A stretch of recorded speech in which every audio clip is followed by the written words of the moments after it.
Jackson. She is running in the 55th Assembly District in Bed-Stuy. She's an awesome woman.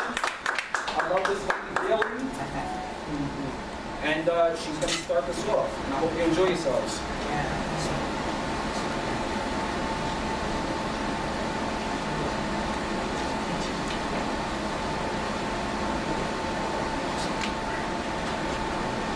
Good afternoon, everyone. I'm Berneda Jackson. I'm running for Assembly District 55th. My goal is to become one of the best people in the 55th to bring us back up. Republicans are being lost there, but it's my duty and my will. I already have got 30 more new Republicans to register with us. In my community, my thing is that I'm trying to bring back all the best things in life that we did have in the 70s and 60s. It's a lot of children out of control. And my purpose is, as I became a chaplain, is to define what's right and more in my power to hold them down, to make them to come back to the right side. Yes, we have a lot of police that don't intentionally come into the area for not all the goodness, but there are some that comes in there. My son back in 97 passed on due to violence in our community, gang fighting, and he happened to be a part of coming up the subway and was slayed in the back of the head with one of the guns. Meanwhile, it was a 14 and a 16-year-old testing guns. My thing is that we have closed the daycares to 12 years old. From 13 to 16 need supervision. We need to open back up most of our community outlets for these children. They are running the street, they're going into different elements, for people that come into our neighborhood with ill intention, and our kids are falling for it.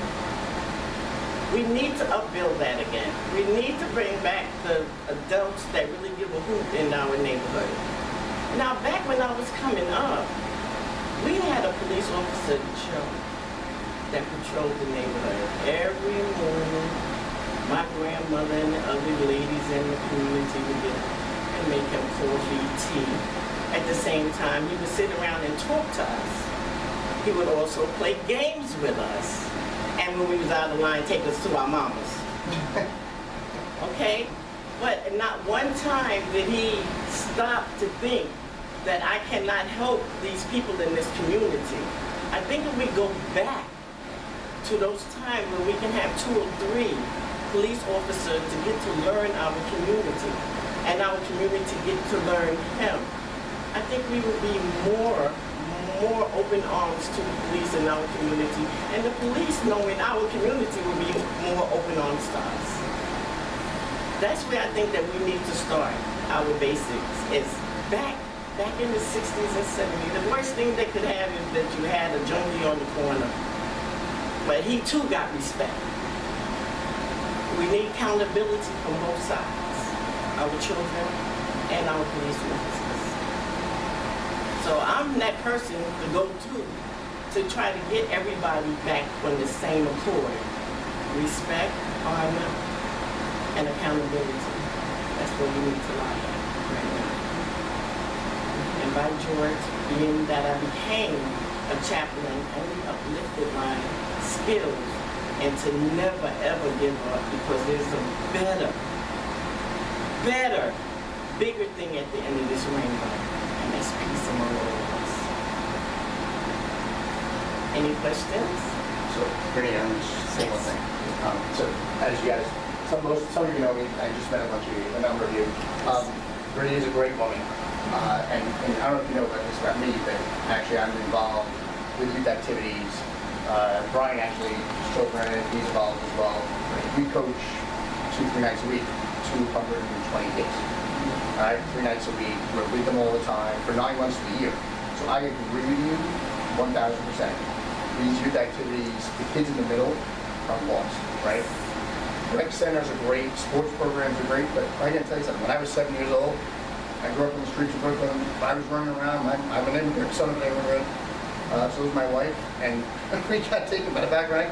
You're playing football. She signed me up at 7 years old. I was supposed to start 2 or 9. Full contact. Imagine the size difference. So I was running between the blades of grass, trying not to get killed. But it taught me discipline. It taught me to work with people. We met people of all sorts. It was great. Got me off the street, got me busy. We also had, as you mentioned, mutual respect. Right? We respected the police. We didn't talk back to them. We didn't talk back to our parents either. You know, things are a little different now. We have to bring a sense of respect and community back. And it's a full circle, right? So we have to bring that, and people like yourself are fantastic. So thank you for everything you're doing. We support you 100%. There's something we can do to help you guys. Yes. With this program. Yes. Maybe we could get, and one thing I'm thinking, because the schools, public schools, private schools, the Catholic schools have cheap, I don't know if they have Catholic schools in Will be closed down. I know, that's the problem. Yes, they and have so have our very youth. affordable programs. I mean, anywhere from $50 to $175 for the year.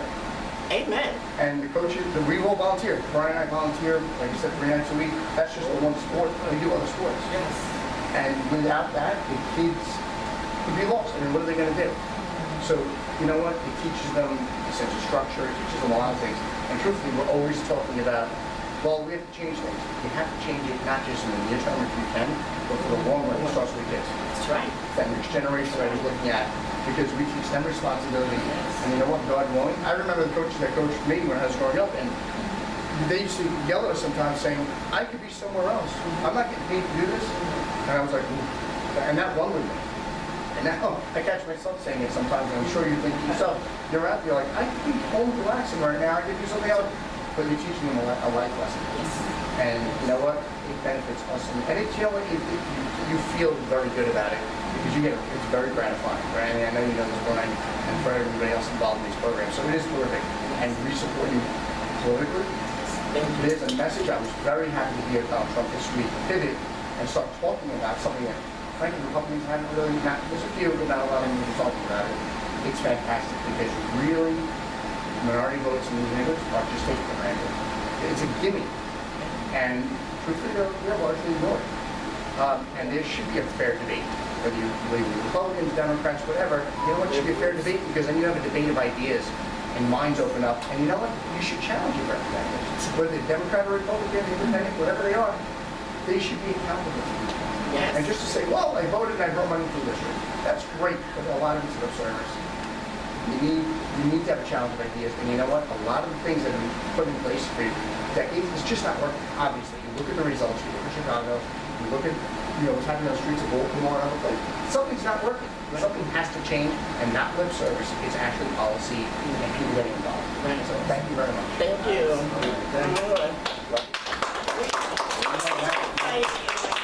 I'm sorry, that actually leads to my to the first question I have. Like really getting down to the heart of the matter. I mean, I know you talked a little bit about everything that's going on in Bed-Stuy within your district, particularly between the Black community, other minority groups, and the police department. What policy agenda would you have in order to like really, push for that unity?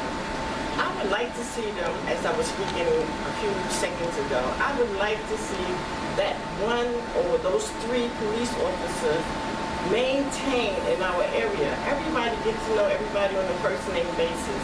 I see you. I'm going to your mother. I see you. Don't let me take you down. But somehow or another, the cops come into our area with such, not all of them, we got, God bless them. But some of them few come into the area with such disrespect. And the kids already have a lot on their plate. They trying to stay off that line of being one of the statistics in the jail system. And what I must say, 20 of the kids that I have graduated, they 4 years of college. So, yes. So, but there's 20 more I gotta pull in. And what I need for the cops to be is accountable for their actions. Don't stand there and just because what you think our racial profiling is, cut it out. Because not every child is like that. And also on the children's side, that yes, they have, not to say that it's accountable for them to do this, but they're going through a lot inside. One mother, working, never home. They out in the street. They trying to maintain their safety net, but at the same time they fall into a different element than if their mother was there to protect them. So what we need to come back in our area is where they cut off the daycares at 12, bring them back to 13 to 16, because that is the time that they really need us. And police officers need to know, not all of them carry guns in their knapsacks. Some of them do have nothing but books in them. Yeah, but that's not fair. Stop and frisk, and that's not fair that they can go up and just question it. Right. And I agree with you. You have to get I agree with you. It was supposed to be stopped, that's not fair. but it hasn't stopped. It hasn't stopped. If they see a group of young black men on the corner, it's automatically 957 code and 2 or 3 cars come up on them. Now, I'll be honest, they have nowhere else to go. If they're not at one of our homes where we cooking and cleaning, but how much can we feed these kids? Especially as they keep growing. But the thing is that everybody needs to be accountable for their standard. And it won't take the police officers that much to say, good afternoon, how y'all guys doing? What y'all guys doing? Come over here, let me talk to you. Don't and throw them against the wall or throw them on the ground and start patting them down. You ain't even get to answer their name first. Yes. So I'm going to throw Brian under the bus because he's a retired police officer. Hi. Everything that you're saying makes a great deal of sense. Particularly, and I'll tell you, I was one of those community police officers. I spent a great deal of time in Brownsville, in East New York. I worked in Fort Greene for a while, Sunset Park here right next door to Bay Ridge, and I was a sergeant in narcotics for many years also. All right. My favorite part of all of that career was being a community police officer, because it gave me the opportunity to get out of the car and find out who everybody was. And I got to tell you, I was probably the type of guy that even in the car, I kind of found out who everybody was anyway. I didn't put the blinders on. I was born and raised in Brooklyn. My parents were immigrants. We were raised poor. All I ever wanted to be was a cop. And I knew that being a cop meant getting to know everyone. And I think that was one of the greatest things ever. And, you know, it's really kind of a process of constantly reinventing the wheel. Police officers from the turn of the century up until the 30s and 40s, up until the 50s, they weren't people that walked around with blinders on or just trying to find somebody committing a crime. Yes. They were trying to get to know who everybody was, get to know the patterns, get to know when something moved out of the ordinary. So those 5 kids that you're talking about on the corner, if that doesn't look out of the ordinary, there's no reason to jump out and tackle them. There is a reason always to say, guys, what are you up to? How's it going? Amen. I have teenagers at That's home. it. If you don't find out what your teenagers are up to, you're going to be in a world of problems. Right. And as a police officer, they can pull up to that corner and, like, I'm not saying you should jump out and tackle these kids. Yes. But if you have 5, 14-year-old kids standing on the corner, somebody's got to ask them what they're doing. Absolutely. And respectfully, of course, Yes. gently, like I would teach you, I would treat any child. Amen. But let them know that somebody's keeping an eye on them, number one. And you can do it in a manner that shows that you're doing it because you care about them, not necessarily because you're expecting them to do anything wrong. All of that can be done. And all of that is done. Believe me, it really is. Yes. It doesn't seem that way. On the news, they're not going to show a cop walking up and shaking hands with everybody and asking how if everything's okay and getting back in the car. That's not news. It's news when the cop gets out. Maybe the cop gets a little lippy. Maybe one of the kids gets a little lippy. Somebody had a bad day and it results in a brawl. That's news. But that's 1/2 of 1% of all the work that's being done out there. That's It really true. is because I did it myself. But being an adult and you're dealing with children, I expect you to come better than what they come. They are kids. And you being an adult, you may not have went to that extreme that some of our children in our neighborhood have been through, but there's still that thing is that reach down deep even if they did live, Right? reach down deep and say, I'm the authority, Be the adult. I'm the adult, and I hold all the keys. Absolutely. You can have this child to disrespect you, or you can have this child to talk to you like a human being. And that's what we're going for. Sure. And it's up to you. It's going to take time. Yes.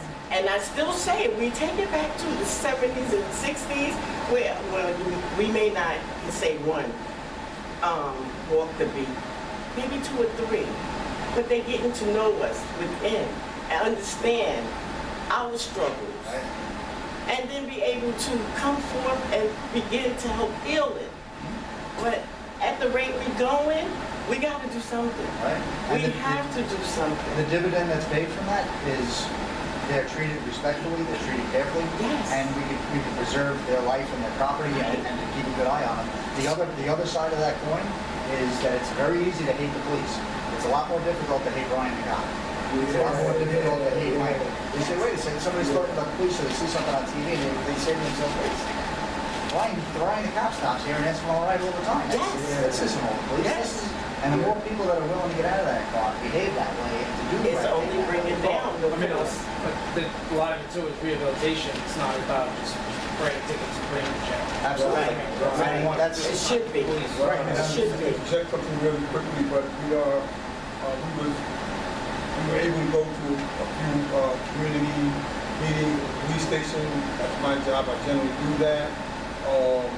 There is a program that's in effect right now, Brian. It's called the NCO program. Yes, the neighborhood. That's exactly right. And that's their job. They get out the car, they talk to the individuals, Right. they deal with the proprietors of stores, and they deal with individuals who might have some type of organization in the neighborhood, and they're often, more than not, accessible. Right. All you have to do is call them, and they'll come to you and they'll talk to you before an incident occurs, or before there's a problem. If there's a group of rowdy children, like for instance, there was a clergyman who had a bunch of kids who was always like down the block of his church, and they were being a little lippy, a little vocal to some of the females passing them, and to the point where it was complaints.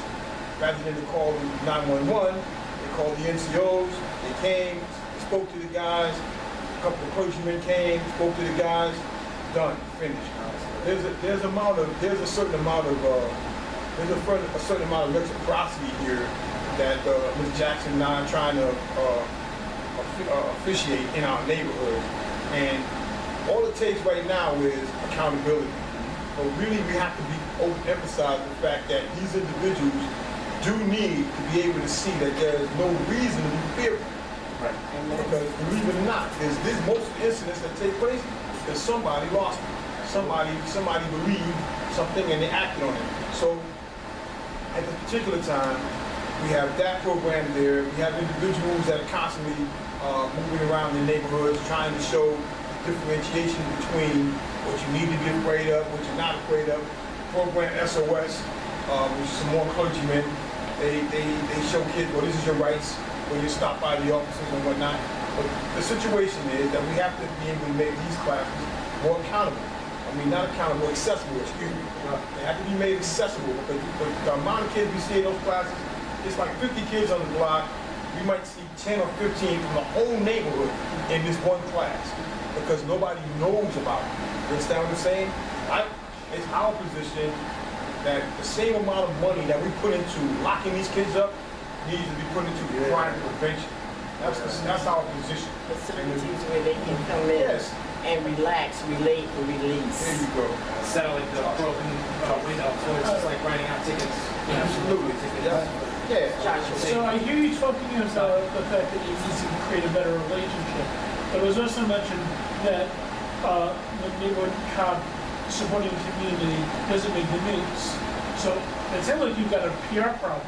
What are you going to do to like encourage and let the community know about the efforts that you're doing? Because it's great to actually have those services, but unless people know about it, you're like a YouTube channel or something showing the events. What are you doing to let people know about this? What? Yes. Hey Josh, how you doing? I can see you. All right. We have 3 medias that we're using right now. We're using the World Star, Okay. and YouTube